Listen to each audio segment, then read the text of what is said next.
வணக்கம் Subiksha TV channel நேர்களே, நான் உங்கள் அன்பான சயின்டிபிக் வேதிக் அஸ்ட்ராலஜர் அஸ்ட்ரோ அருஞ்சி பேசுகிறேன்.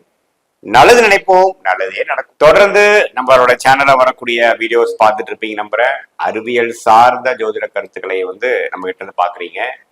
சயின்டிபிக் வேதிக் அஸ்ட்ராலஜி முறையில எப்படி நம்மளுடைய போன ஜென்மத்தில் செய்த பாவ புண்ணியங்கள் இந்த பிறவியில் நமக்கு சாதகமான பலன்களையும் சாதகமற்ற பலன்களையும் வாழ்க்கை சூழல்கள் நம்ம கண் முன்னாடியே நமக்கு எப்படி சாதகமாகவும் சாதகமற்றதாகவும் உருவெடுக்குதுங்கிறது ஒளி தத்துவ அடிப்படையில சயின்டிபிக் வேதிக் அஸ்ட்ராலஜி முறையில நம்ம பார்த்து கொண்டிருக்கிறோம்.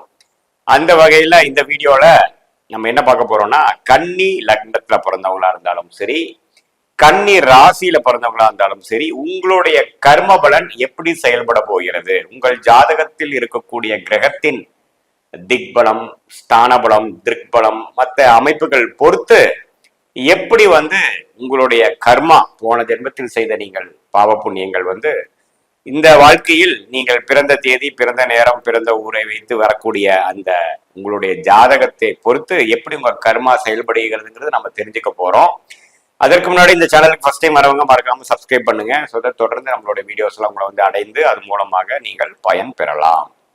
இப்ப பாத்தீங்கன்னா, கன்னி லக்னத்துல பிறந்தவங்களா இருந்தாலும் சரி, கன்னி ராசியில பிறந்தவங்களா இருந்தாலும் சரி, உங்களுக்கு மிகவும் முக்கியமான ஒரு கிரகம் என்னன்னு கேட்டீங்கன்னா புதன். மெர்க்குரி என்று சொல்லப்படுகிற புதன் தான் மிகவும் உங்களுடைய வாழ்க்கை தரம் எப்படி இருக்க போகிறது, உங்களுடைய வாழ்க்கை மேலையும் கீழையும் போகக்கூடியதா, அல்லது சீரான பாதையில போகக்கூடியதா, அல்லது பினான்சியல் ஆஸ்பெக்ட்ஸ் எப்படி இருக்க போகிறது, உங்களுடைய உடல் நலம் எப்படி இருக்க போகிறது, மனநலம் எப்படி இருக்க போகிறது, நீங்கள் முடிவெடுக்கும் தன்மை எப்படி இருக்க போகிறது, எல்லாமே புதனின் நிலைமையை பொறுத்து நம்ம பார்க்கலாம். உங்களுடைய கர்மா எப்படி செயல்படுதுங்கிறது நம்ம தெரிஞ்சுக்கலாம். இப்ப புதன் பாத்தீங்கன்னா ஓரளவுக்கு வழுத்து, அதாவது கண்ணிலேயே ஆட்சி பலத்தோடைய அல்லது மிதுனத்துல ஆட்சி பலத்தோட அப்படி இருந்தாலும் சரி, அதே சமயத்துல ஒரு குருவின் பார்வை, சுக்கிரனோட சேர்க்கை பார்வை, பௌர்ணமி சந்திரனோட தாக்கங்கள் அப்படிங்கிற ஒளி கிரகமாகிய சுப கிரகமாகிய குரு, சுக்கிரன், சந்திரன் போன்ற கிரகத்தின் தாக்கம் பெறக்கூடிய புதனாக இருந்துவிட்டால் நீங்கள் கொஞ்சம் மேலான வாழ்க்கையை வாழக்கூடிய ஒரு அஃப்ளூவன்ட் லைஃப் ஸ்டைல், ஒரு ஆவரேஜ் லைஃப், ஆவரேஜ் ஜாதகரோட கொஞ்சம் எபோ ஆவரேஜா வாழக்கூடிய அமைப்புகள், கொஞ்சம் எல்லா விஷயத்திலுமே கொடுத்த வச்சு மகராசனாக இருக்கக்கூடிய ஒரு லக்கி ஃபெலோவா இருக்கக்கூடிய அமைப்புகள் அது காட்டுது. அதே புதன் பாதிப்புள்ளாகி, அதாவது பாதிப்புள்ளாயினா என்னையான்னு கேட்டீங்கன்னா, சனி, செவ்வாய், ராகு, கேதுகளோட சம்பந்தப்பட்டு கொஞ்சம் அஃப்ளிக்ஷன் என்று சொல்லப்படுகிற தோஷம் பெற்றால் உங்களுடைய வாழ்க்கை, உங்களுடைய உடல்நலம், மனநலம், செயல்திறன், முடிவெடுக்கும் தன்மை எல்லாமே கொஞ்சம் பாதிக்கப்படுதுங்கிறத நம்ம தெரிஞ்சுக்கணும். ஸோ உங்க ஜாதகத்துல எப்படி புதன் இருக்கிறாரு அப்படிங்கிறத நீங்க கன்னி லக்ன கன்னி ராசிக்காரர்களா இருந்தா தெரிஞ்சுக்கங்க. நீச்சமா இருக்கிறாரா, உச்சம் பெறுகிறாரா, எந்த பாவ கிரகத்தின் தாக்கத்தில் இருக்கிறாரா, அல்லது சுப கிரகத்தின் தாக்கத்தில் இருக்கிறாராங்கிறத பார்த்துக்கணும். ஸோ புதனின் தன்மை, நிலைமை மிகவும் முக்கியங்கிறது நீங்க முதல்ல தெரிஞ்சுட்டீங்க. அடுத்தபடியா உங்களுக்கு மிகவும் முக்கியமான கிரகம் பாத்தீங்கன்னா ராஜ யோகத்தை கொடுக்கக்கூடிய கிரகம். எந்த கிரகம் நன்றாக இருக்க வேண்டும் உங்க ஜாதகத்துல, ஆட்சி, உச்சம், திக்பலம், ஸ்தானபலம் அப்படிங்கிற ஒரு நல்ல ஒரு அமைப்புல இருந்து ஒரு சுப பார்வை பெற்று இருக்கும் பொழுது ராஜயோக கிரகங்கள் ஒண்ணுமே கொட்டி கொடுக்கக்கூடிய அமைப்புகள் இருக்கு. அந்த வகையில் சுக்கிரனும் உங்களுக்கு அடுத்தபடியான சனியும் பாத்தீங்கன்னா ராஜயோகத்தை கொடுக்கக்கூடிய ஒரு அற்புதமான ஒரு கிரகமாக வருகிறார்கள்.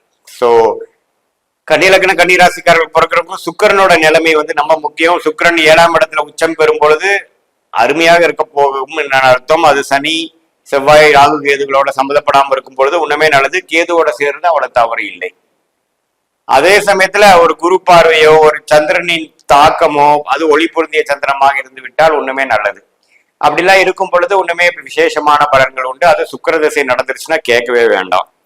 ஸோ அதே சமயத்துல ஓரளவுக்கு ஆட்சி பலத்துல இருக்கிறார், ஒரு 11ஆம் இடத்துல இருக்கிறார், நட்பு வீட்டில் இருக்கிறாருங்கிறப்பெல்லாம் அது நல்ல ஒரு கர்மாவை கொடுக்கக்கூடிய அமைப்பு இருக்குங்கிறத நீங்க தெரிஞ்சுக்கணும். அதே சமயத்துல சனியும் பாத்தீங்கன்னா ஒரு ராகு செவ்வாயோட சேராமல் குரு பார்வை சுக்கிரனோட சேர்ந்து சுபத்துவமாக சந்திரனோட சேர்ந்து திருட்பலம் பெற்று ஒளி பெற்று இருக்கும் பொழுது சனியின் காரத்துவங்கள் வந்து உங்களுக்கு நல்லாவே கொடுக்க போகுது, உங்களுக்கு நல்ல கர்மா தான் உங்களுக்கு இருக்க போகிறது அப்படிங்கறது தெரிஞ்சுக்கலாம். ஸோ சுக்கிர திசை சனி திசை, அதாவது பிறக்கிறப்போ நீங்க ஒரு குருவின் நட்சத்திரம் ஆகிய விசாக நட்சத்திரம், புனர்பூச நட்சத்திரம், பூரட்டாதி நட்சத்திரத்துல பிறக்கும் பொழுது ஒரு 20-21 வயசுல இருந்து பாத்தீங்கன்னா சனி புதன் கேது சுக்கிரன்கிற ஒரு யோகமான தசா பெல்ட்ல உங்க வாழ்க்கையோட முழுமையான ஒரு மிடில் பீரியட் வந்து வந்துடும். அது வந்து யோகத்தை கொடுக்கக்கூடியதாகவும் ராஜயோகத்தை கொடுக்கக்கூடியதாகவும் இருக்கிறதுனால உங்க கர்மா வந்து நல்ல வாழ்க்கையை வாழ்ந்துட்டு போகணுங்கிற செயல்படுறதுக்கு ராகு சாரமோ குரு நட்சத்திரமோ ராகு நட்சத்திரமோ பிறக்கிறது உங்களுக்கு ஒரு அருமையான ஒரு பெல்ட், லக்கியான ஒரு தசா பெல்ட் வந்து ஒரு prime time of your career, prime time of your லைஃப்ல வரக்கூடியதாக இருப்பதனால நீங்க வாழ்க்கையில உங்களோட துறையில ஒரு முதன்மையான பர்சனாக வந்து பேர் சொல்லும் பர்சனாக வரக்கூடிய அமைப்புகள் இருக்கு. ஸோ அதுதான் உங்களுடைய நல்ல கர்மாவை குறிக்கக்கூடிய ஒரு விஷயங்கள்.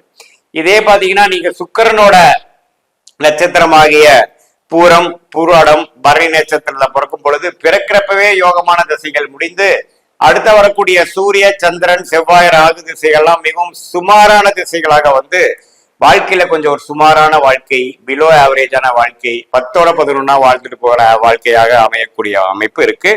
பட் இதுல கிரகங்கள் ஆகிய சூரிய சந்திர செவ்வாய் ராகு கிரகங்கள் எப்படி இருக்குன்னு பார்க்கணும். நம்ம பாதிப்பு இருந்தா உடனே நம்ம நான் சொன்ன சாதகமற்ற பலன்கள் அதிகமாகவும், ஓரளவுக்கு குரு சுக்கிரன்கிற ஒரு சுப பார்வை பெற்று சுப தொடர்பு பெற்று ஓரளவுக்கு ஸ்தான பலத்தோடு இருக்கும் பொழுது ஓரளவுக்கு பரவாயில்லைங்கிற மாதிரி ஒரு வாழ்க்கையும் இருக்கு. ஸோ நீங்க எந்த தசா பெல்ட்ல வந்து ஒரு prime time of your career like 20-25 இயர்ஸ்ல இருந்து ஒரு 55-60-65 வயசு வரைக்கும் நீங்க எந்த மாதிரி ஒரு பெல்ட்ல வாழ போறீங்க?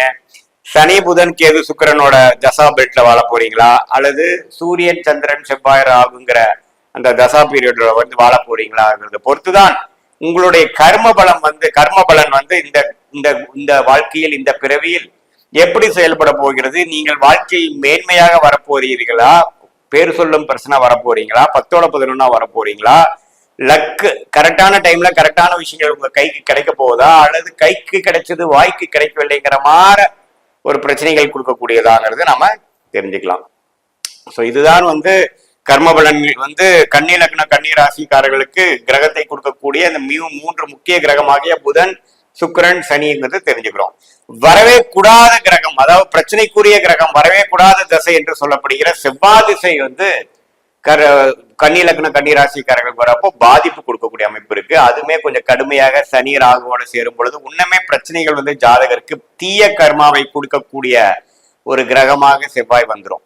அவரே குரு சுக்கிரன்கர் சுபத்துவமாக ஒரு திருப்பலம் பெற்று பௌர்ணமிக்கு அருகில் இருக்கும் சந்திரனால் கொஞ்சம் திருப்பலம் பெற்று ஒளி பெற்று தசை நடத்தும் போது அந்த அளவுக்கு பாதிப்பு இருக்காது. ஸோ இதுதான் வந்து உங்க செவ்வாய் உங்க ஜாதகத்துல எப்படி இருக்குங்கிறது ரொம்ப முக்கியம். ஏன்னா அவர் ஆயுசை கொடுக்கக்கூடிய ஒரு 8ஆம் பாவாதிபதியாகவும் அஷ்டமாதிபதியாகவும் வருகிறார். அதே சமயத்துல உங்களுக்கு வந்து ஒரு இக்கட்டான சூழ்நிலையோ ஏதோ ஒரு மாதிரி விஷயங்கள் வந்து கொடுக்கக்கூடிய அமைப்பு இருக்கு. அது ஓரளவுக்கு நல்ல இடத்துல இருக்கும் பொழுது பிரச்சனைகள் குறைவாகவும், ஒரு தீய இடத்துல தீய செயற்கையோட இருக்கும் பொழுது உங்களுடைய தீய கர்மா வந்து அதிகமா செயல்படும். குறிப்பா அந்த செவ்வாய் திசை செவ்வாய் புக்தி நடக்கும் காலத்தில். ஸோ இதுவும் செவ்வாயும் மிக முக்கியமான ஒரு கிரகமாக கவனமாக பார்க்க வேண்டிய கிரகமாகவும் தீய கர்மாவை கொடுக்கக்கூடிய ஒரு கிரகமாக செவ்வாய் வருகிறது. மற்ற கிரகங்கள் பார்த்தீங்கன்னா சூரியன் சந்திரன் சுக்கிரன் நம்ம பார்த்து விட்டோம்.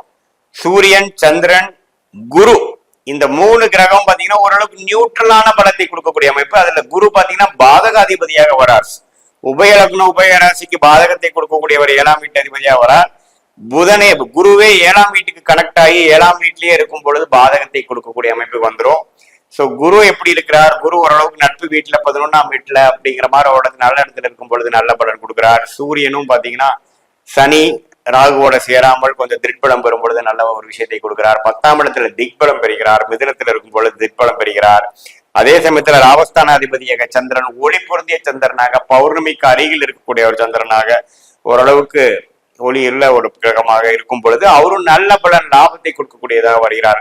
அவர் ராகு சனியோட சேரும் பொழுது கொஞ்சம் பாதிக்கப்பட்டு 11ஆம் வீடு என்று சொல்லப்படுகிற அந்த லாபஸ்தானம் பாதிக்கப்பட்டு சில சிரமங்கள் கொடுக்கக்கூடிய அமைப்பு இருந்து சந்திரன் சனியோட சேரும் பொழுது புனர்ப்பு தோஷம் பெறுகிறார். ஸோ இது வந்து ஒரு மாதிரி ஒரு சிக்கல், பர்சனல் ரிலேஷன்ஷிப்ல ஒரு சிக்கலை கொடுக்கக்கூடிய அமைப்பு, ஒரு தீய கர்மாவை கொடுக்கக்கூடிய அமைப்பு. ஸோ இது மாதிரி பல காம்பினேஷன்ஸ் இருக்கக்கூடிய அமைப்புகள். பொதுவாக சொல்லும் பொழுது சூரியன் சந்திரன் ஒரு சுமாரான ஒரு நியூட்ரலான பிளானட்டாக வருகிறார்கள். கன்னி லக்னத்துக்கு. இதுதான் பாத்தீங்கன்னா கன்னி லக்ன கன்னி ராசிக்காரர்களுக்கு உங்களுடைய கர்ம பலன் எப்படி செயல்பட போகிறது, எந்தெந்த கிரகம் எப்படி இருக்க வேண்டும், எந்த கிரகம் முக்கியது, எந்த கிரகத்தில் தசை கவனமாக பார்க்க வேண்டுங்கிறதுலாம் ஓரளவுக்கு நீங்க புரிஞ்சிருப்பீங்கன்னு நினைக்கிறேன். இது பொதுவான ஒரு கர்ம பலனை கொடுக்கக்கூடிய ஒரு கருத்தை ஒழிய உங்கள் ஜென்ம ஜாதகத்தில் டிகிரி அளவில் பார்த்து சயின்டிபிக் வேதிக் அஸ்ட்ராலஜி முறையில ஒரு கிரகம் எப்படி இருக்கு, எவ்வளவு பக்கத்துல இருக்கு, யார் யாரை பாக்குறாங்க, நீங்க பிறக்கிறப்போ நவம்சம் எப்படி இருந்ததுங்கிற மாதிரி துல்லியமாக பார்க்கும் பொழுது உங்களுடைய immediate future, long term future எப்படி இருக்க போகிறதுங்கிறது துல்லியமாக எடுத்து அதுக்கு தகுந்த ஒரு நல்ல முடிவுகளை எடுத்து உங்களுடைய வாழ்க்கை பொட்டன்ஷியலை கண்டிப்பாக ரீச் பண்ணி நீங்கள் உங்கள் வாழ்க்கையில் வெற்றி அடையலாம் என்பதை நான் கேட்டுக்கொள்கிறேன். மீண்டும் மற்றொரு காணொலியில் சந்திப்போம். நன்றி, வணக்கம்.